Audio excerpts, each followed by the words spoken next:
Hello guys, welcome back to another video. तो guys, Federal Bank की financial year 2023 की second quarter की result out हो चुकी है। तो गाइस, इस वीडियो में हम लोग यही देखेंगे कि कंपनी ने सितंबर क्वार्टर में कैसी परफॉर्म की है, क्या क्या पॉइंट्स इम्प्रूव हुई है एंड कहाँ कहाँ पे कंपनी ने डिटोरिएट की है, और कंपनी के फंडामेंटल्स भी चेक करेंगे और समझेंगे कि क्या ये कंपनी पैसे लगाने लायक है या नहीं।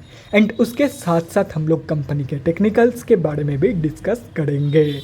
तो गाइस, बिना टाइम वेस्ट किए कंपनी की फंडामेंटल एनालिसिस करते हुए वीडियो को शुरू करते हैं। तो गाइज, अगर इस कंपनी के बिजनेस के बारे में डिस्कस करें तो कंपनी की नेम से ही पता चल रहा है कि ये एक बैंकिंग सेक्टर की स्टॉक है।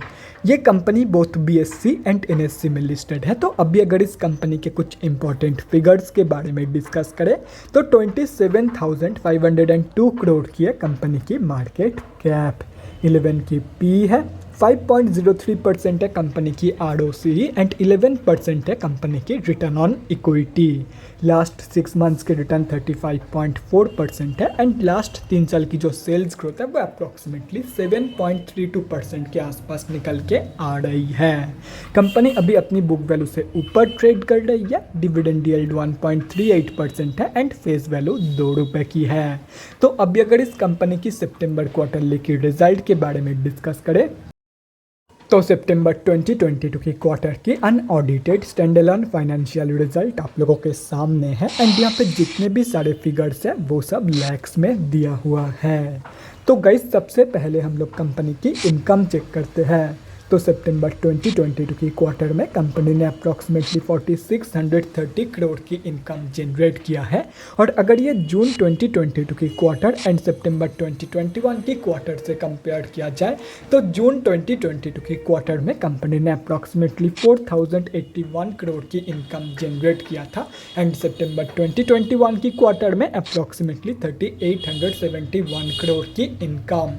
तो ईयर ऑन ईयर बेसिस पे and quarter on quarter basis पे दोनों में ही कंपनी ने एक हेल्दी पॉजिटिव इनकम ग्रोथ दिखाई है इन सितंबर 2022 की क्वार्टर। तो अभी अगर इस कंपनी की नेट प्रॉफिट मतलब प्रॉफिट आफ्टर टैक्स के बारे में डिस्कस करें तो सितंबर 2022 की क्वार्टर में कंपनी ने अप्रॉक्सीमेटली 704 करोड़ की प्रॉफिट पोस्ट किया है। जून 2022 की क्वार्टर में कंपनी ने अप्रॉक्सीमेटली 601 करोड़ की प्रॉफिट पोस्ट किया था एंड सितंबर 2021 की क्वार्टर में अप्रॉक्सीमेटली 460 करोड़ की प्रॉफिट। तो इन टर्म्स ऑफ प्रॉफिट भी कंपनी ने both year on year basis पे and quarter on quarter basis पे एक हेल्दी पॉजिटिव इनकम ग्रोथ दिखाई है इन सितंबर 2022 की क्वार्टर। और रही बात कंपनी की अर्निंग्स पर शेयर की मतलब ईपीएस की, तो ईपीएस की जो ग्रोथ है वो भी कंपनी की प्रॉफिट एंड इनकम ग्रोथ की तरह ही है, जैसे कि यहाँ पे आप लोग देख सकते हो। यहाँ पे भी कंपनी ने both year on year basis पे and quarter on quarter basis पे एक हेल्दी पॉजिटिव ग्रोथ दिखाई है इन सितंबर 2022 की क्वार्टर। तो अभी ओवरऑल रिजल्ट अगर देखा जाए सितंबर 2022 की क्वार्टर की तो कंपनी ने बहुत ही बढ़िया परफॉर्म किया है इन सितंबर 2022 की क्वार्टर। हर एक जगह पे कंपनी ने पॉजिटिव ग्रोथ ही दिखाई है। हो सकता है कहीं पे कम दिखाई है, कहीं पे ज़्यादा, लेकिन कंपनी ने हर एक जगह पे पॉजिटिव ग्रोथ मेंटेन करी है इन सितंबर क्वार्टर। तो ओवरऑल जो रिजल्ट है वो बहुत ही बढ़िया निकल के आई है। तो अभी अगर इस कंपनी के बैलेंस शीट के हेल्थ के बारे में डिस्कस करें, फाइनेंशियल ईयर 2022 में कंपनी की रिजर्व के साथ साथ डेट भी इंक्रीज हुई है, लेकिन अगर देखा जाए तो डेट ज़्यादा इंक्रीज हुई है कंपेयर टू कंपनी की रिजर्व, मतलब बैलेंस शीट की हेल्थ डिटोरिएट हुई है ऑन FY 2022। एंड अगर ओवरऑल भी देखा जाए तो डेट की कंपेरिजन में बहुत ही ज़्यादा कम रिजर्व मौजूद है कंपनी के पास। तो ओवरऑल जो बैलेंस शीट की हेल्थ है, इतना ज़्यादा डेट होने के बावजूद मैं यही बोलूँगा कि ओवरऑल बैलेंस शीट की हेल्थ ठीक ठाक है। एंड ये मैं इसीलिए बोल रहा हूँ क्योंकि इतना ज़्यादा डेट होना बैंकिंग सेक्टर के स्टॉक्स के लिए आम सी बात है, नॉर्मल है, नेचुरल है। तो ओवरऑल बैलेंस शीट की हेल्थ ठीक ठाक ही है इस कंपनी की। तो अभी अगर इस कंपनी के कैश फ्लोज के बारे में डिस्कस करें तो कैश फ्लोज की जो कंडीशन है वो भी FY 2022 में डिटोरिएट ही हुई है। FY 2021 में कंपनी के पास पॉजिटिव 7058 करोड़ की कैश फ्लोज मौजूद थी, जो कि अभी डिटोरिएट होकर सिर्फ और सिर्फ पॉजिटिव 1320 करोड़ की रह गई है। और रही बात कंपनी की शेयर होल्डिंग पैटर्न की, तो गाइस इस कंपनी की शेयर होल्डिंग पैटर्न में आप लोग एक खास बात नोटिस करोगे एंड वो यही है कि इस कंपनी में प्रोमोटर्स की कोई भी होल्डिंग नहीं है, जैसे कि यहाँ पे आप लोग देख सकते हो।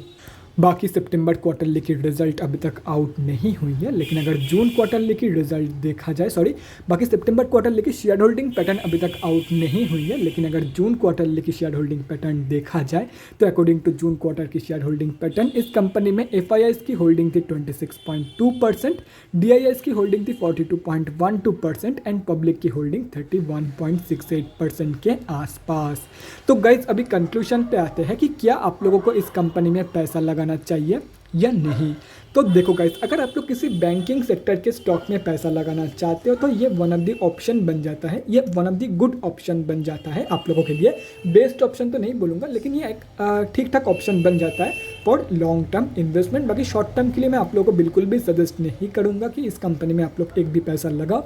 एंड ये मैं क्यों बोल रहा हूँ वो मैं टेक्निकल एनालिसिस करते टाइम आप लोगों को बताऊँगा। तो गाइस अभी अगर इस कंपनी के टेक्निकल्स के बारे में डिस्कस करें तो यहाँ पे हम लोग आ चुके हैं BSE के डेली चार्ट पे।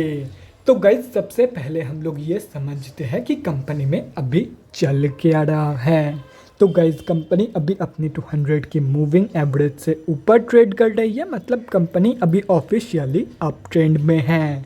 एंड अगर देखा जाए तो due to good result of सितंबर 2022 की क्वार्टर, फ्राइडे के दिन इस कंपनी में बहुत ही ज़बरदस्त बाइंग हुई थी एंड इसी बाइंग के चलते ये कंपनी ऑलमोस्ट 4.37% अप थी फ्राइडे के दिन। तो गाइज अभी अगर इस कंपनी में फ्रेश एंट्रीज के बारे में डिस्कस करें तो मैं पहले ये क्लियर कर देता हूँ कि क्यों मैं शॉर्ट टर्म ट्रेडर्स को इस कंपनी से दूर रहने के लिए बोल रहा था। तो देखो गाइज, यहाँ पे आप लोगों को सब कुछ ठीक लग रहा होगा, लेकिन अगर कंपनी की हिस्ट्री देखा जाए, चार्ट हिस्ट्री देखा जाए तो मैक्सिमम टाइम ये कंपनी एक ही रेंज के अंदर कंसोलिडेट करती है, जैसे कि यहाँ पे आप लोग देख सकते हो। तो ये आइडियल स्टॉक नहीं है according to technicals for short term traders, इसीलिए मैं शॉर्ट टर्म ट्रेडर्स को मना कर रहा था कि इस कंपनी में पैसा मत लगाओ। एंड यही सेम रीज़न है मैं स्विंग ट्रेडर्स को भी मना करूँगा, इसी सेम रीज़न की वजह से मैं स्विंग ट्रेडर्स को भी मना करूँगा कि simply don't go for this company. और रही बात लॉन्ग टर्म इन्वेस्टर्स की, तो देखो गाइस कंपनी अभी अपनी 52 वीक हाई के बहुत ही नज़दीक ट्रेड कर रही है। कंपनी की 52 वीक हाई इवन कंपनी ने फ्राइडे के दिन ही सेट किया था, जो कि अप्रॉक्सीमेटली 132.1 रुपीज़ के आसपास निकल के आ रही है। एंड कंपनी अभी ट्रेड कर रही है 130 रुपये के आसपास, 130 रुपये 25 पैसे के आसपास। तो अभी एंट्री मत लो, अभी 52 वीक हाई के आसपास आप लोग एंट्री बिल्कुल भी मत लेना। अगर आप लोग लॉन्ग टर्म के लिए इस कंपनी के ऊपर भरोसा रख के जा रहे हो तो एक बार इस कंपनी को टोटली भाग जाने दो। अगर भाग रही है कंपनी को टोटली भाग जाने दो, उसके बाद जब ये कंपनी कूल डाउन होगी उसके बाद आप लोग इस कंपनी में एंट्री प्लानिंग कर सकते हो। बाकी अगर कंपनी ऐसे रिजेक्शन फेस करके, क्योंकि ऊपर के लेवल से कंपनी ने थोड़ा बहुत ही सही लेकिन सेलिंग प्रेशर फेस किया है, यहाँ पे आप लोग कैंडल में देख सकते हो। तो अगर कंपनी ऐसे रिजेक्शन फेस करके नीचे गिर जाती है तो सिंपली आप लोग 200 की मूविंग एवरेज के आसपास, और अगर बाई चांस ये कंपनी आप लोग को 83 रुपीज़ के प्राइस रेंज के आसपास मिल जाती है तो आप लोग इस कंपनी में लॉन्ग टर्म के लिए यहाँ पे नहीं तो यहाँ पे एक बहुत ही बढ़िया एंट्री प्लानिंग कर सकते हो। और अगर ऊपर चली जाती है तो ऊपर जाने दो, उसके बाद जब ये कंपनी कूल डाउन होगी उसके बाद एंट्री प्लान करना फॉर लॉन्ग टर्म। तो guys that's it for this video, अगले वीडियो में मिलते हैं गाइज। Thanks for watching. और गाइज अगर आप लोगों के मन में कोई भी डाउट या क्वेरी रहती है स्टॉक मार्केट या किसी भी स्टॉक से रिलेटेड तो कमेंट सेक्शन में कमेंट करके मुझसे पूछ सकते हो, या तो फिर मेरे इंस्टाग्राम का लिंक आप लोगों को डिस्क्रिप्शन बॉक्स में मिल जाएगा, जाके वहाँ पर भी मुझे DM कर सकते हो for an one-on-one conversation. Thanks again for watching guys. Bye guys, and definitely guys stay safe.